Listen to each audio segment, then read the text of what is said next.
ओ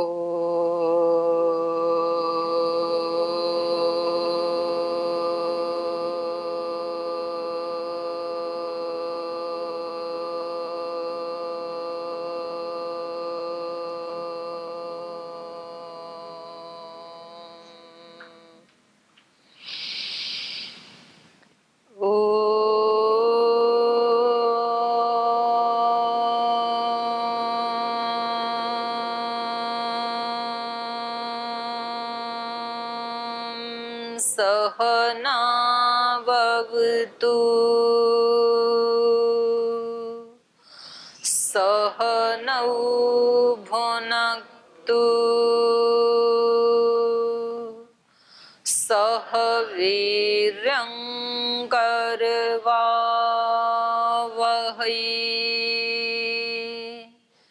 तेजस्विनावधीतमस्तु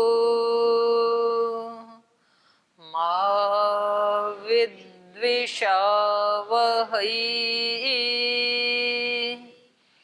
ॐ व्रतानां व्रतपति व्रतं चरिष्यामि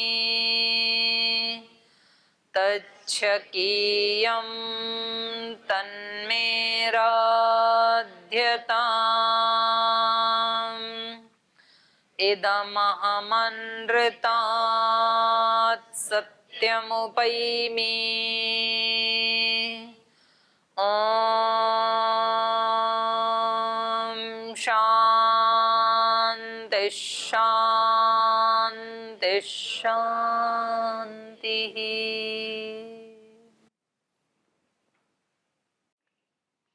तो इनका वो बता रहे थे कल, ताटका का इतिहास बता रहे थे, ये कैसे पैदा हुई, किसकी बेटी थी। तो इनके पिता का क्या नाम था? सुकेतु। पूर्वमासित महायक्ष सुकेतु नाम वीर्यवान। सुकेतु नाम के महान यक्ष की पुत्री थी ये, और बहुत तपस्या करने से पैदा हुई थी ये। ब्रह्मा जी ने इनके पिता को, क्योंकि पहले उनको संतान नहीं होती थी, और तपस्या करने से फिर ये कन्या रत्न उनको मिला। कन्या रत्नम ददौ रामा। तो देखो यहाँ पर उसके लिए शब्द क्या दिया वाल्मीकि जी महाराज ने? कन्या रत्न। और वही आगे क्या बन गई? असुरी राक्षसी। तो कब किस आत्मा का किधर प्रस्थान हो जाएगा, उसका कैसा जीवन हो जाएगा, ये पता नहीं चलता है। तपस्या से जो बच्चा पैदा हुआ वही कहाँ पहुंच गया। और कभी कभी मतलब अति सामान्य स्थिति में जन्म हुआ और अपने तप पुरुषार्थ से और जीवन की एक पॉजिटिव दिशा लेकर के कोई आत्मा कितनी महानता की तरफ पहुंच जाती है।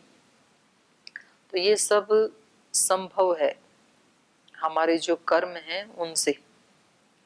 कन्या रत्नम ददौ रामा ताटकाम नाम नामत। कई बार बहुत संस्कारों से पैदा करने वाले, तपस्या से, लाड़ चाव से पैदा करने वाले बच्चे दूसरी दिशा में चले जाते हैं। कभी कभी सामान्य स्थिति में बेचारों को कोई संस्कार नहीं हुआ, कोई जानते नहीं थे, ऐसे गरीबी में, अभाव में पैदा होने वाले बच्चे अपने पुरुषार्थ से बहुत ऊंचे चले जाते हैं। तो ये हम पढ़ रहे थे कल। इसके अंदर जब पैदा हुई तभी हजारों हाथियों का बल, मतलब बहुत बलवती कन्या पैदा हुई जन्म से ही, क्योंकि पितामह ने दिया, भगवान ने इतना बल दिया। न तु एव पुत्रम यक्षाय ददौ चासौ महायशा। ब्रह्मा जी ने उसको 1000 हाथियों के समान बल दिया, लेकिन महायशस्वी पिता मैंने उस यक्ष को पुत्र नहीं दिया। उसके संकल्प के अनुसार पुत्र प्राप्त हो जाने पर उसके द्वारा जनता का अत्यधिक उत्पीड़न होता, यह सोचकर ब्रह्मा जी ने पुत्र नहीं दिया। ये हिंदी वाले कह रहे हैं, इसमें कुछ श्लोक में कोई ऐसी बात नहीं की। न त्वेव पुत्रम यक्षाय ददौ च असौ महायशा। पुत्र नहीं दिया, कन्या रत्न दिया। तो इसके ऊपर चिंतन करने का है ये श्लोक। पुत्र क्यों नहीं दी, कन्या ही क्यों दी। तो इस पीछे के पाठ से कोई प्रश्न आपका, तब आगे चलेंगे जी। 8वें 9वें और 10वें श्लोक 8 9 10 पिछले सर्ग का, तो उसमें कहा कि मानसरोवर से नदी निकलती है। कहाँ का पूछ रहे हो आप? पिछले सर्ग का। हम्म। तो उससे कोई नदी निकलती नहीं है मानसरोवर झील से। उसके पास अब ढक गई होगी ना। उसके पास राक्षस झील है, तो उससे निकलती है नदी। कौन सी झील है? राक्षस झील। राक्षस झील। तो उससे निकलती है सतलुज नदी, वो पाकिस्तान की ओर बहती है, इधर तो आती नहीं। गंगा का और इसका सरयू का संगम है ही नहीं कहीं। उस समय होगा ना, तो भौगोलिक परिस्थितियां तो चेंज होती ही रहती हैं। तो भगवान श्री राम का जन्म स्थान हो सकता है कि वो भी चेंज हो गया हो। तो अभी जो अयोध्या है वो नहीं, तो नदी चेंज होगा, स्थान चेंज हो सकता है। सरयू नदी अभी नहीं है अयोध्या के पास, 5 किलोमीटर है तो है। वो घाघरा नदी मिलती है जो कि नेपाल से निकलती है, घाघरा है ना, चाहे 5 किलोमीटर, तो बस अपने को तो प्रमाण मिल गए।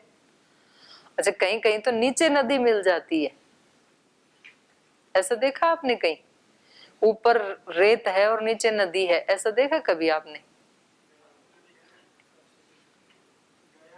गया में है, मैंने देखा ऐसे गया, मुझे बड़ा आश्चर्य हुआ। ऊपर पानी नहीं दिखता है उसमें बिल्कुल भी, और आप ऐसे हाथ से उसको निकालो मिट्टी को तो नीचे पानी है। और वो ये भी बताया, मैंने कहा कि इसमें पानी रहता क्यों नहीं, बोल जी कितनी भी तेज बारिश हो, जैसे मान लो कभी 3-4 फीट पानी आ गया, बारिश ज्यादा तेज हुई तो फिर 4-5 घंटे के बाद वो नीचे चला जाएगा, नहीं रहेगा, जिसमें पिंडदान करते हैं ना। तो मैं तो कराई थी अपने जीते जी, क्योंकि फिर कौन करेगा, आप पता नहीं कहाँ मिलोगे, आप बोल रहे हम कर देंगे तो आपके लिए झंझट छोड़ा ही नहीं। तो उसको ऐसे निकालते हैं, रेत थोड़ा सा इतना सा खोदते ही फिर नीचे पानी आता है, तो वो जो मिट्टी निकाली थी उसी के लड्डू से बनाओ और उसी में डाल दो, हो गया पिंडदान। थोड़े मंत्र बोल देते हैं वहां के जो स्थानीय लोग हैं। तो ऐसे रहा होगा, भौगोलिक परिस्थितियां चेंज होती है, कहीं नदी थे वहां पर्वत बन गए, अभी पर्वत है वहां नदियां बन जाती हैं, खोद देते हैं, तो ऐसे चेंज हो जाता है। ठीक जी, आप पूछ।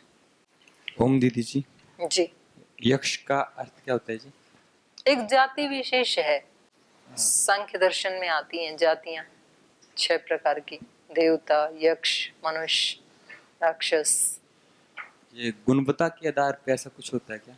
कुछ गुणों के आधार पे पूजनीय होते हैं, गायन विद्या में निपुण होते हैं, तो देवों के समकक्ष जाति है ये यक्ष, मनुष्यों से ऊंची जाती है। आपने कल बोला था कि देवताओं का पार्थिव शरीर नहीं होता है, तो आपने एक प्रश्न बोला था, उसका आपने उत्तर नहीं दिया। मैंने ये बताया था कि तेजस शरीर को कैसे जल से स्नान कराएं, ये तो प्रश्न हो सकता है, पर उनका शरीर ही नहीं होता, ये प्रश्न नहीं होगा। तो तेजस वाले को तो जल से नहीं करवा सकते हैं, पर पार्थिव वाले को तो करवा सकते हैं ना। तो पहली बात, अब ये दोनों ही शरीरों में स्नान करवाया जा सकता है, ये है बात। तेजस शरीर वाले को किससे, कौन से जल से स्नान करवाया जा सकता है? ज्ञान रूपी जल से। तो बोल ऐसी प्रथा लोक में भी है, ऐसे बोलते हैं ना, भाई ज्ञान की गंगा बह रही है, नहा लो। पतंजलि योगपीठ में ज्ञान की गंगा बह रही है। तो एक गंगा तो जो हर की पौड़ी पे स्थूल जल है, वो वाली गंगा है, और ये कैसी वाली गंगा है? योग की गंगा, ज्ञान की गंगा, ऐसे शब्द प्रयोग किए जाते हैं। तो जो काम स्थूल शरीर के लिए स्थूल जल करता है, वही काम सूक्ष्म शरीर के लिए सूक्ष्म ज्ञान जो है वो भी करता है। वो भी तो शुद्ध करता है ना, ज्ञान भी तो हमें शुद्ध करता है, मलों को हटाता है। जैसे स्थूल जल हमारे स्थूल शरीर के मलों को हटाता है, ऐसे ही ज्ञान सूक्ष्म मन है, अंतःकरण है, जो उसके मलों को हटाता है। तो उसके लिए भी जल हो जाएगा। तो जब आप देवता का तेजस शरीर लेंगे तो जो ऋषियों ने और सिद्धों ने जो स्नान करवाया वो उनका ज्ञान माना जाएगा। जब आप देवता का शरीर पार्थिव स्थूल लेंगे तो स्थूल जल से करवाया, ये अर्थ हो जाएगा। तो दोनों ही अर्थ हो जाएंगे। ठीक। ये आपने कहा था कि जैसे महाराज जी ने कोई बात बोली तो हम सभी बात मानेंगे, लेकिन हम में से कोई बोले तो शायद सभी नहीं मानेंगे। तो आपने एक शब्द बोला था कि मन को परिष्कारित, ऐसा कोई शब्द कहा था, करना पड़ेगा। परिष्कार, परिष्कृत, परिष्कृत, तो उसका अर्थ क्या हुआ जी परिष्कृत का? मलों से रहित करना, अपने मन को विशुद्ध करना, पवित्र करना, राग द्वेष मोह से मुक्त करना।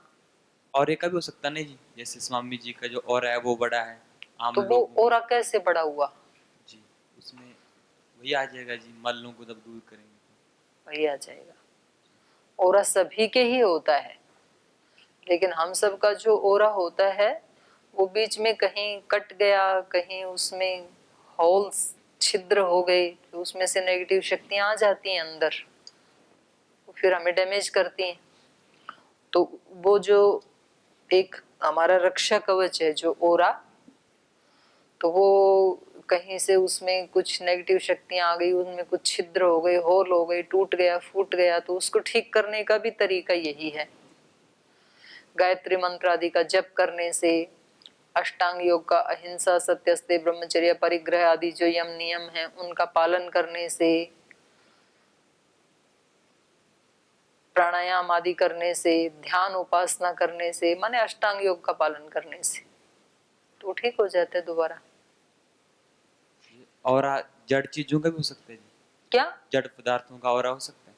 कुछ जगहों पर जाके हमको अच्छा लगता है, लेकिन कहीं पे जाके अच्छा नहीं नहीं, वो जगहों पे जाके जो अच्छा लगता है वो तो हम मनुष्यों का ही बनाया हुआ है।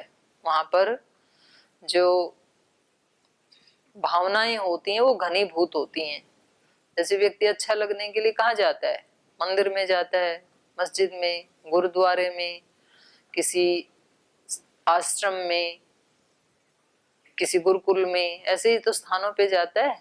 और हम कहते हैं वो तो सिद्ध पीठ है, वहां पर बहुत अच्छा लगा हमें। तो अब एक स्थान के ऊपर वर्षों से कहेंगे कि जी यहाँ तो ये मंदिर हजारों साल पुराना है, तो हजारों वर्षों से फिर वहां पर जो भी लोग आते हैं तो मंदिर में आते ही कुछ अपवाद रूप में तो आते हैं चप्पल चोरी करने भी, बाकी ज्यादातर तो भगवान के सामने समर्पण करने ही आते हैं। तो इतने लोगों की जो श्रद्धा, भक्ति, समर्पण, वहां पर वो जो भावनाएं हैं वो जुड़ते जुड़ते जुड़ते जुड़ते वो एक माहौल ही बन गया वहां का। तो जहां आप कह रहे हो अच्छा लगता है, वो तो चेतन मनुष्यों की भावनाओं के कारण अच्छा लगता है। तो वो उस स्थान का ओरा कोई जड़ पदार्थ का ओरा ऐसे नहीं है। चेतन लोगों के ही विचार और उनकी भावनाएं जो सूक्ष्म होती हैं वो वहां इकट्ठी होते होते वो ही एक ओरा बन गए, वही उस स्थान की पवित्रता बन गई। जिस स्थान के ऊपर मार काट, लूट पीट ये सब चलता है तो उस स्थान में वैसी ही भावनाएं एकत्रित हो जाती हैं। तो ऐसे बोला जाता है ना कि भाई महाभारत के युद्ध के लिए कुरुक्षेत्र को ही क्यों चुना? तो वहां पर ऐसे ही बताते हैं कि वहां पर वो ऐसा स्थान था कि जहाँ पे श्रवण कुमार ने भी अपने माता पिता से किराया मांग लिया था। वो तीर्थ यात्रा करवा रहे थे ना अपने माता पिता को, तो कितनी श्रद्धा भक्ति थी माँ बाप के प्रति। और जब उस स्थान से गुजरा वो, तो बोला कि मैं इतने महीनों से आपको कंधे के ऊपर उठा के चल रहा हूं, तो ऐसे आप कोई गाड़ी लेके आते तो किराया देते ना, तो मेरे को क्या दिया आपने? उनको आश्चर्य हो गया कि इतना आज्ञाकारी पुत्र है, इसको क्या हुआ? जब उस स्थान से आगे बढ़ गए, उसका प्रभाव निकल गया, तो फिर वो क्षमा याचना करने लगा कि मैंने तो गलत कह दिया आपको। तो स्थानों की भी अपनी एक एनर्जी होती है, निश्चित रूप से होती है, लेकिन वो हम चेतन मनुष्यों के द्वारा ही बनाई गई होती है। देशों की भी अपनी चेतना होती है, स्थानों की भी अपनी चेतना होती है। जैसे भारत की चेतना और पाकिस्तान की चेतना में रात दिन का अंतर है। चीन की चेतना और भारत की चेतना, अमेरिका की चेतना, भारत की चेतना बिल्कुल अलग है। क्यों? क्योंकि वर्षों से यहाँ पर भारत की भूमि पर ऐसे ऋषि, संत, योगी, तपस्वी, चाहे वो गृहस्थ में रहे, चाहे वानप्रस्थ में, चाहे सन्यास में, तो उनकी चेतना का स्तर बहुत ऊंचा रहा। इसलिए भारत को ही भारत माता कहा जाता है, नेपाल को भी माता कहा जाता है, क्योंकि वहां के लोगों की भी चेतना भारत से मेल खाती है। वहां भी ऐसे ही लोग पैदा हुए। लेकिन पाकिस्तान को पाकिस्तान माता कभी नहीं कहा जा सकता है, क्योंकि वहां के लोगों की ऐसी चेतना नहीं। अपवाद रूप में कोई हो गए होंगे, वहां भी अच्छे लोग हो गए होंगे। बाहर के जो देश हैं वहां भी कुछ योगी, कुछ संत पैदा हुए, ऐसा नहीं है कि वहां एक भी नहीं हुआ, लेकिन उनकी मात्रा अल्प थी और यहाँ उनकी मात्रा अधिक थी, बहुतायत थी। तो इसी उन सब चेतनाओं को मिला करके भारत की चेतना शांति प्रिय देश माना जाता है। कभी भी भारत अकारण रूप से किसी के ऊपर आक्रमण नहीं करेगा, लेकिन दूसरे कर देंगे। चीन कर देगा ऐसा काम, कर ही दिया। कोरोना से कितने पूरे विश्व को कितना उसने मतलब कष्ट दिया, तो ये उन लोगों की चेतना का ही तो परिणाम है। कितनी उन्होंने तैयारी की पिछले 10-12 साल से कि कैसे हम पूरे विश्व में अर्थव्यवस्था में नंबर 1 बन जाएं। तो कितना उसके लिए उन्होंने गलत सोचा, कितना फिर उसके लिए बनाया ये। तो हमारी जो भावनाएं हैं, आप इस कक्षा में बैठ के पढ़ते हैं तो आप इस समय जो आप लोगों की भावनाएं होती हैं, तो उससे इस कक्ष का एक वायुमंडल बनता है। तो ये वायुमंडल ग्राउंड में नहीं मिलेगा जो इस कक्ष में है, क्योंकि वहां पर ये भावनाएं नहीं है, यहाँ पर ये भावनाएं हैं। यहाँ पर रोजाना ऐसे अच्छे शास्त्रों के ऊपर पठन पाठन होता है, चिंतन मनन होता है, तो उससे स्थान की भी अपनी एक चेतना विकसित होती है। तो किसी किसी के घर में जाते ही ऐसे लगेगा कि बड़ा दिव्य वायुमंडल है, शांति से शकुन सा महसूस होता है। और किसी किसी के घर में जाके बेचैनी सी होने लगती है कि जल्दी चलो यहाँ से। तो जहाँ बहुत कलह कलेश लड़ाई झगड़े ये सब होते रहते हैं, तो उस घर की चेतना वैसे ही बन जाती है। जिस घर में परस्पर प्रीति होती है, सद्भावना होती है, पूजा पाठ होता है, धर्माचरण होता है, उस घर की वैसी चेतना बन जाती है। महाराज जी ने प्रयोग बताया था ना जी, एक दिन पीछे एक महाराज जी आए थे बाहर से, उन्हें कहा था कि एक जगह हमने प्रयोग किया, एक जगह गायत्री मंत्र का उच्चारण किया गया, तो उसका प्रभाव पड़ता है जी, पड़ता है। एक प्रश्न और था जी, जैसे आपने कहा कि हमको अच्छे कामों के संस्कार बनाने चाहिए जी, तो कई बार हमारे गलत संस्कार बन जाते हैं कुछ बुरी चीजों के, तो क्या पुरुषार्थ से उन संस्कारों को 100% खत्म किया जा सकता है, या वो 100% दोबारा नहीं हो सकते जो एक बार संस्कार बन गए? नहीं, वो अभिभूत हो जाएंगे, खत्म तो नहीं होंगे। खत्म तो वो हो सकते हैं निर्बीज समाधि में, दग्ध बीज। पर उससे पहले हम पुण्यों के प्रभाव को बढ़ा करके और जो अपुण्य कर्म है या अपुण्य के संस्कार हैं उनका अभिभव कर सकते हैं। अभिभव मतलब दबाना। तो जिसकी स्ट्रेंथ होती है, तो जो बलवान होता है वो कमजोर को दबा देता है। नष्ट तो नहीं करता है कमजोर को, पर कमजोर उसके सामने कुछ बोल नहीं सकता है, अभिभव कर देता है। तो ऐसे हमारे जो शुभ संस्कार हैं, पुण्य के संस्कार हैं, वो हमारे अशुभ संस्कारों को अभिभूत करके रखेंगे। साधना का मतलब ही यही होता है। व्यक्ति एकांत में जाता क्यों है? क्योंकि जब व्यक्ति भीड़ में रहता है तो वो जितना शुभ संस्कार बनाता है उतने ही साथ साथ अशुभ भी बनते रहते हैं, दोनों साथ साथ ही बनते रहते हैं। क्योंकि उसके सामने राग द्वेष मोह के अवसर आते ही रहते हैं, और क्योंकि उसके अपने अंदर राग द्वेष मोह के संस्कार हैं, तो इसलिए वो उनसे प्रभावित होता रहता है। तो वो कदम ताल होती रहती है साधना। 4 कदम आगे गए, फिर 3 पीछे आ गए, फिर 4 आगे गए, फिर 2 पीछे आ गए। तो ऐसे ही चलता रहता है ना, रस्साकस्सी की तरह। रस्साकस्सी के खेल में यही होता है, एक बार वो उधर खींच के ले जाते हैं तो फिर ये इधर वाला जोर लगा के इधर खींच लेते हैं, ऐसे होता है। और जब एकांत में कहीं जाते हैं तो वहां कोई चांस नहीं है राग द्वेष मोह के संस्कार पनपने का, दूसरा व्यक्ति है नहीं ना वहां कोई। तो अपने एक ही तरफ के संस्कार व्यक्ति बनाता रहता है, फिर वहां ध्यान करता है, जाप करता है, स्वाध्याय करता है, यज्ञ करता है, जो भी करता है। तो फिर वो घनीभूत हो जाते हैं और ये वाले थोड़े वीक हो जाते हैं, कमजोर हो जाते हैं, नए नहीं बने ना, तो इसलिए उनको फिर वो दबा के रखता है, सत्व प्रधान हो जाता है वो व्यक्ति। तो ऐसा बोल सकते हैं जी, अगर हम अच्छे गुणों को बढ़ाते जाएं तो एक समय ऐसा आ जाएगा कि जो नेगेटिव गुण है वो हमको प्रभावित नहीं करेंगे जी, हाँ, और किसी सीमा पे जाके खत्म भी हो सकते हैं जी। समाधि में, निर्बीज समाधि में जी ईश्वर के भर्ग से वो भस्म हो जाएंगे। धन्यवाद जी। हो गए सबके प्रश्न? किसी का? इधर कौन था आपका? बोलो। ओम दीदी प्रणाम। मुझे ये जानना है कि किसी मनुष्य में हजारों हाथी का बल कैसे आ सकता है? मैत्री आदिशु बलानी बलेशु हस्ति बलानी हस्ति बलादीनी। बचपन से ही, जन्म से। जन्म तो एक ऐसे ही है जैसे रात को सो के सुबह उठ गई। जन्म कोई स्टार्टिंग थोड़ी है जीवन की। जीवन तो अनादिकाल से चल रहा है आत्मा का। जन्म औषधि मंत्र तप समाधि जा सिद्धयः पढ़ा ना आपने, तो जन्म से भी तो सिद्धि मिलती है ना। तो जन्म से सिद्धि का मतलब क्या है? पिछले जन्मों में कर लिया था इतना पुरुषार्थ, सिद्धि मिलने ही वाली थी, तभी शरीर का अंत हो गया, तो जन्म लेते ही मिल जाएगी, कोई बात नहीं है। रात को जो काम आपने कर लिया, रात तक जो पढ़ाई कर ली आपने, तो सुबह उठते ही वहीं से ही तो आगे शुरू कर दोगे। सुबह उठते ही उतने सूत्र याद रहेंगे ही जो रात को करके सोए थे 10 बजे। तो इसमें मृत्यु तो ऐसी ही है। तो जीवन का प्रवाह तो अनादिकाल से चल रहा है, तो हो सकता है, क्यों नहीं हो सकता है ना। चलें आगे।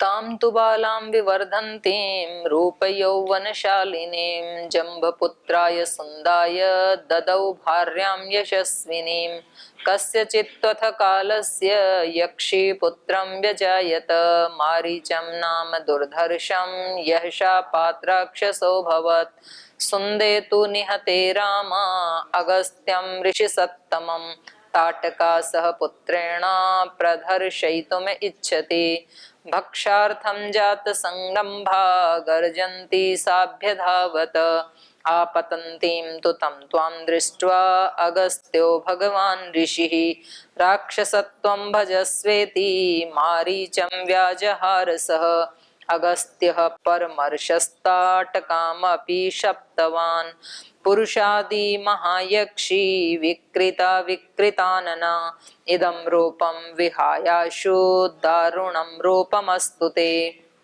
ताम बालां विवर्धन्तीं, बढ़ती हुई उस बालिका को, रूप यौवन शालिनी, जो रूप और यौवन शालिनी थी, जैसे वो बड़ी हुई तो जंभ पुत्राय सुंदाय, जंभ का पुत्र था सुंद, तो उस सुंद को ददौ भार्याम यशस्विनी, जो सुकेतु नाम का महायक्ष था, इन्होंने सुंद के साथ उसकी शादी कर दी। सुंद को भार्या के रूप में उसको प्रदान कर दिया, यशस्विनी ताटका को। कस्यचित्तु अथ कालस्य यक्षी पुत्रम व्यजायत, और फिर कुछ काल के बाद उस यक्षिणी ने पुत्र को उत्पन्न किया। मारीचम नाम दुर्धर्षम, और उस पुत्र का नाम था मारीच, और वो पुत्र भी कैसा था? दुर्धर्ष, जिसको हराया ना जाए, दुर्जय, जिसको पराजित ना किया जाए, ऐसा था वो भी, विजयी। यह शापात राक्षसो भवत। अब देखो, जन्म से इतना बलवान है कि उसको कोई पराजित नहीं कर सकता, लेकिन वो व्यक्ति भी शाप से राक्षस बन गया। तो किसी का शाप नहीं लेना चाहिए। पहले तो लोग भयभीत होते थे, अब कोई कहे शाप से क्या होता है, तो शाप देने वाले व्यक्ति की एनर्जी देखी जाएगी। यदि वो बहुत कोई तपस्वी है और कभी बहुत उसको सताया गया है और तब उसके अंदर से कोई ऐसी भावना निकलती है, तो फिर तो वो काम करती है। और यदि अतपस्वी है और अपनी वीकनेस को ही बाहर फेंकता रहता है, तब दूसरा व्यक्ति यदि स्ट्रोंग है तब उसका प्रभाव नहीं पड़ता है। तो ये देखा जाएगा कि कौन से की भावना बलवान है, लेने वाले की ज्यादा बलवान है कि देने वाले की। और देने वाला भी फिर दो भावनाएं दे सकता है, अच्छी और बुरी। अच्छी का मतलब वरदान, बुरी का मतलब अभिशाप। तो अब यदि मान लो माता पिता की भावना कमजोर है तो वो फिर कितना भी अच्छी भावना करें अपने बच्चों के प्रति, बच्चे वैसे नहीं बनेंगे। माता पिता खुद 9 बजे उठते हैं, व्यायाम आदि भी नहीं करते हैं, खाना आहार आदि भी उनका सात्विक नहीं है, और उनका आचरण आदि भी राजसिक तामसिक है। फिर वो अपने बच्चे के लिए भावना करते हैं कि हमारा बच्चा ऋषि जैसा बने, तो वो उनकी भावना पूरी नहीं होगी, क्योंकि वो वीक है, वो भावना, उसमें बल नहीं है। और वही माता पिता यदि खुद तपस्वी हैं, खुद यदि वो 3 बजे उठते हैं, सात्विक आहार लेते हैं और अष्टांग योग का पालन करते हैं, और फिर यदि वो भावना करें तो फिर वो बलवती होती है। तो ऐसे ही ये जो है, ये अगस्त ऋषि के शाप से, जो मारीच जो कि बहुत बलवान है, बचपन से ही दुर्धर्ष है, लेकिन शापात राक्षसो अभवत, अपने बल का दुरुपयोग किया होगा तो जरूर अगस्त ऋषि को सताया होगा। अगस्त ऋषि क्योंकि तपस्या में लगे हुए हैं, ऋषि तो किसी को सताते नहीं है, और उनको अत्यधिक यदि सताया जाए तो फिर उनके मुख से या उनके मन से जो भावना निकलती है वो फिर बलवान होती है। और वो बात ऋषि की नहीं, इसलिए कहा जाता है भाई जो बहुत गरीब लोग हैं, तो चाहे वो कमजोर भी हैं, यदि वो चरित्रवान है, तो चाहे वो निर्धन भी क्यों ना है, तो भी उनकी आह में बहुत बल होता है फिर। तो इसलिए कहते हैं कि रोगी को, गरीब को, अगर वो बहुत मेहनती हैं, चरित्रवान, तो उनको सताना नहीं चाहिए, नहीं तो उनकी आह लग जाती है। और कोई व्यक्ति बहुत धनवान है लेकिन उसका जीवन सुव्यवस्थित नहीं है, चरित्र आचरण उसका सुव्यवस्थित नहीं है, कितना भी धनवान हो, कितना भी बलवान हो, कितना भी विद्वान हो, तो उससे तपस्वी व्यक्ति को कभी भय नहीं खाना चाहिए। महर्षि दयानंद ने लिखा है ऐसे। धार्मिक व्यक्ति चाहे कमजोर भी क्यों ना हो, चाहे वो निर्धन भी क्यों ना हो, उससे हमेशा डरना चाहिए, क्योंकि उसके पास एक बल है आचरण का, और दूसरे के पास बल नहीं है तो स्थूल रूप से चाहे वो धनवान आदि भी है तो भी उसका प्रभाव नहीं पड़ता है। इसलिए जो ऐसे ऋषि होते हैं, योगी होते हैं, सन्यासी होते हैं, वो किसी चक्रवर्ती सम्राट के ऐश्वर्य से भी प्रभावित नहीं होते हैं, और किसी दुबले पतले अनाथ निर्धन किसी साधक के तप से भी वो प्रभावित होते हैं। तो श्री राम भी तो गए ना शबरी के यहाँ, क्योंकि वो तपस्विनी थी।